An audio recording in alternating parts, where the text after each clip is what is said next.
Doctor Sarwar sir শুধু cancer নয়, তিনি জটিল রোগের সফল চিকিৎসক।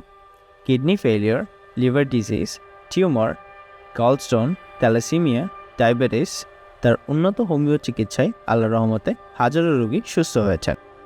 প্রচলিত পদ্ধতিতে যেখানে শরীর দুর্বল হয়ে যায়, ডক্টর সারোয়ার স্যারের হোমিও পদ্ধতিতে রোগ প্রতিরোধ ক্ষমতা বাড়িয়ে ক্যান্সারকে মূল থেকে নির্মূল করে। সুতরাং সিরিয়াল দেওয়ার জন্য আজই যোগাযোগ করুন নিচে দেওয়া নাম্বারে।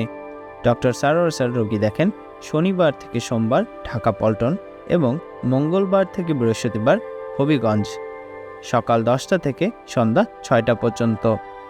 সুতরাং ক্যান্সার হলে অ্যান্সার নেই, এই কথার ভিত্তি নেই। সবাই ভালো থাকবেন। আল্লাহ হাফেজ।